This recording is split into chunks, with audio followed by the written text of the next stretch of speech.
What's going on, guys? Ocean RDC here with Redline Gaming at JB Comics in Hiram, Georgia. We just finished with locals, 4 rounds. We got Ben Woody right here, went undefeated, 4-0. With what were you playing today, Ben? I was playing Phantom Knight BAs with a little bit of Royd. Okay, sounds good, man. This deck's been topping in a lot of places, and it's really popular. Let's go ahead and take a look at your deck build, man. Well, staple for the Phantom Knight thing, you're going to have 3 boots. Boots, when he's in hand, you can special summon. Boots, when in hand, you can special summon him if you control another Phantom Knight monster on the field, which allows you to go to a quick Dante or Break Sword, which is nice. If it's engraved, you can banish it to add a Phantom Knight spell or trap to the hand. Alright. After boots, we have Cloak. Cloak, when he's on board, you can switch him to defense. Target 1 dark, switch him to defense, it gains 800 attack. When engraved, you can banish it to add 1 Phantom Knight monster. And after that, we have Phantom Knight Ragged Gloves. Gloves, if he's used as an XZ material for a dark monster, that dark monster gains 1000 attack, which helps you get over huge things such as Dark Destroyer. When it's engraved, you can banish it to bury a Phantom Knight card, which allows you to go into more plays. That's what we have for the Phantom Knight engine. That's all we have for the Monster Phantom Knights. To move on, we go to the BAs. I'm running 2 Skarm, because Skarm allows me to get to the more required things such as Seer and Tour Guide later on. After that, we have 2 Seer. Allows you to bring back Dante's, and if you can open up Nutty, just open up Nutty. After that, we have 1 Graph. One graph. Graph allows you to special summon a BA monster from the deck. Everyone should know that by this point. There's not really much else to say. After that, we have 1 Farfa. Get rid of those problem cards. Honestly, this go around in the past few weeks, I haven't really seen Farfa being very viable, so I might end up switching that up. And after that, we have Tour Guide, which is staple for anything BA related. Gotcha. That wraps up the BA stuff. Next, we have Speedroid Engine. We start out with Speedroid Terror Top, which is the key to the Speedroid engine.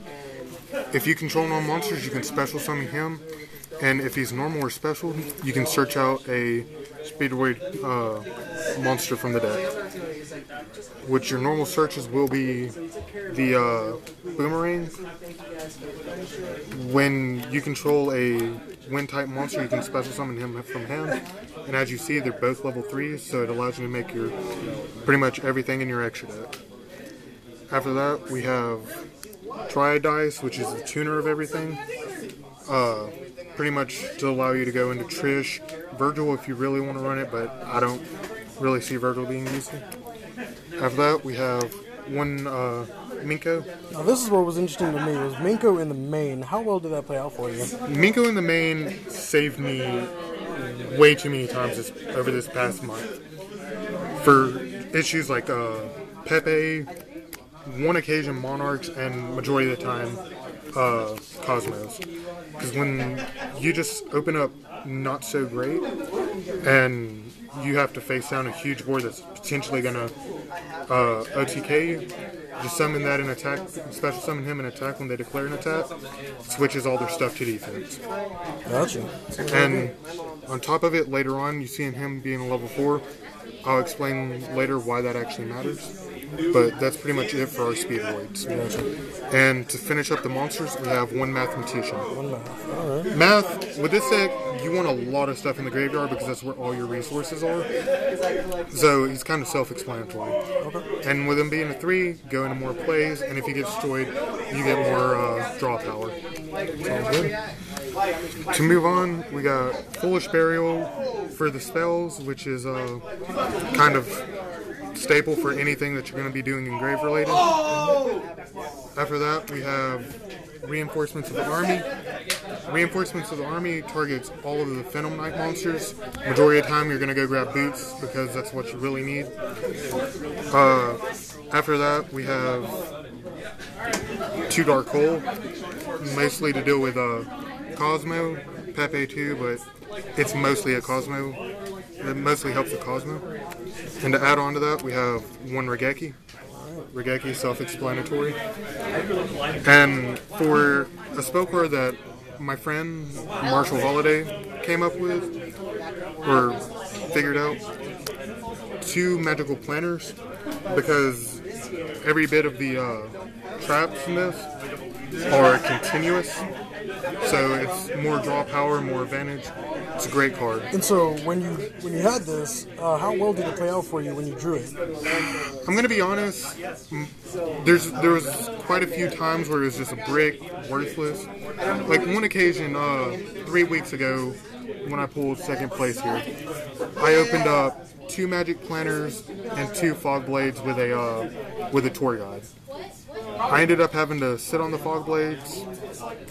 The fog blades ended up getting destroyed later on my opponent's turn, so the magic planners ended up becoming brick. But when it does come in helpful, it's good. It's one of the cards that you will side out a majority of the time, honestly. And it's personal preference. Honestly, I'm thinking about taking it out of mine. To move on to the traps, we have the Phantom Knight staple, Fog Blade. Fog Blade is pretty much a Fiendish Chain, except you can't attack the monster the monster that it's attached to cannot be attacked or attacked, and it can switch battle positions. While it's in the graveyard, you can banish it to special summon a Phantom Knight from the graveyard, so it's good. We move on to the next one, which is Phantom Knight Sword. Pretty much equipped to a monster, that monster gains 800 attack, and if it would be destroyed, you can destroy that instead. In the graveyard, it has the same effect as Fog, which is a monster reborn for the Phantom Knights. Very nice. And to finish that up, we have Phantom Knight Wings. You activate it, target one monster, it gains 500 attack, and if it would be destroyed that turn, prevents it. But since it's not continuous, it can't really work with the magic planner and all. Alright. Next up, we have Solemn Warning, which is pretty much self-explanatory. And then to end up the main deck, we have Vanity's Emptiness, which is another continuous that helps me stop, hold the game, and allow me to get my resources. Sounds good, man. And So that was 40 cards, right?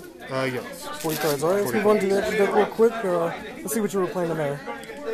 For the extra deck, my favorite card has been since Burning Abyss, Dante.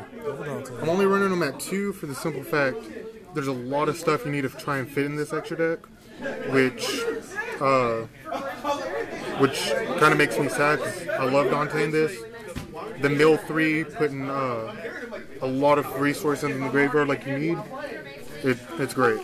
Okay.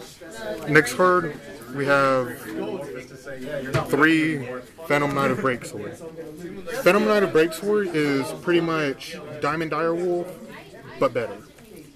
Instead of being restricted to targeting like a specific type, Breaksword, you can target any card and destroy that card and the other cards you target for your opponent. And if this Exceed summon monster is destroyed, you can target 2 Phantom Knight monsters in your graveyard, special summon them as level 4s, and they can only be used for rank 4 dark monsters. To keep up the consistency, because over time you are going to be having your monsters in the banish zone, you have 2 Leviair. Leviair is a must-have in this deck, and I honestly believe it should be at 2 for every deck. There's so many opportunities where if you have like 1 trap in graveyard and you can only bring back 1 Phantom Knight, but you want to go big, Leviair allows you to get one of the banish, bring back that one, and you're all good.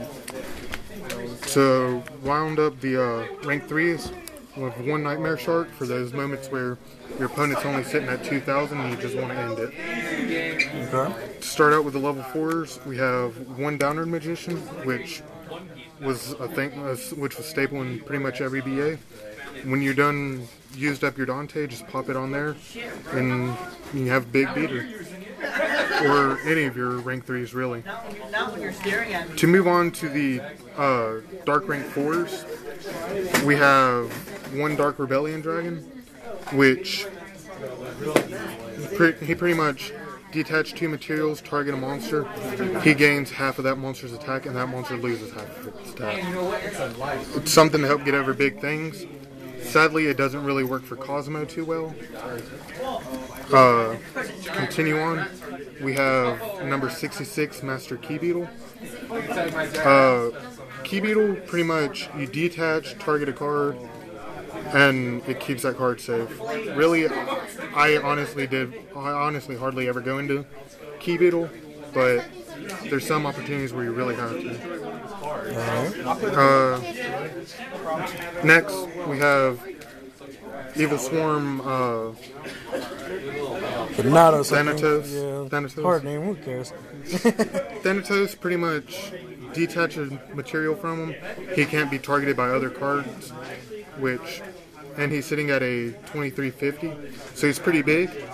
But if you make him with Ragged Gloves, he sits at a good 3350, which gets over pretty much every problem we have right now. Yeah. To continue to deal with Cosmo, because in all honesty, this deck has a hard matchup against them. Number F0, Utopic Future. Utopic Future can't be destroyed by battle or card effect.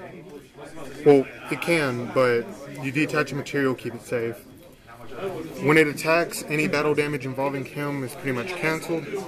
And if it attacks opponent's monster, you can take control of that monster until the end of the battle phase. So what you'll normally do is wait for your opponent to have Dark Destroyer on board. Keep taking Dark Destroyer, popping other things, and don't let Dark Destroyer die, because that's basically your monster at that point. Alright. To make use of the tuner that I have in there, run one Trishula, Dragon of the Ice Bearer. Trishula, pretty much self-explanatory. It's good. Trish is Trish. Trish is Trish. In all honesty, it's a little difficult to make since I'm not running the emergency teleport version, because due to circumstances I don't have access to those. Okay. But he's still, when you can make them, it pluses you a lot.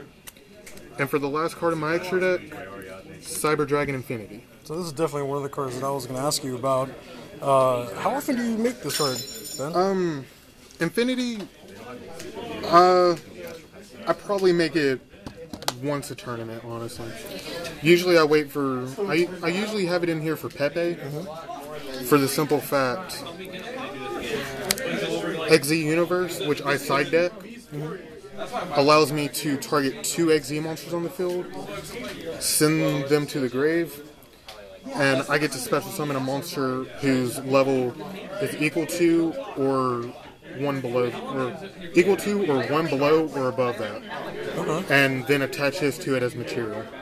So Pepe making their so what does Pepe make nowadays? I haven't. It's like Rafflesia. Yeah, when they make something. When they make Rafflesia, you have Dante or Breaksword on board. You can just do this, just get rid of all of the problems, and you have your own Infinity. Take more monsters of theirs in attack position. It's amazing. Very nice. And really, if you're facing a deck that doesn't really use XZs like Monarchs, believe me, I've had it happen quite a bit where I can do it. Just use 2 of your Dantes, you have your own Infinity, and you're taking their tribute summon monsters to where you can keep going off. Very nice. Alright. Well, that seems to be the deck, main deck, extra deck. Anything you'd like to say, Ben? I owe this all to my friend Marshall, who pretty much let me borrow every bit of this. Like, without him, I wouldn't really be playing Yu-Gi-Oh that much. All right, man. Well, congratulations on the 4-0. You're standing on in the leader position. So we'll see what happens next week, man. All right, and this was Ocean RDC with Redline Gaming. See you guys next week.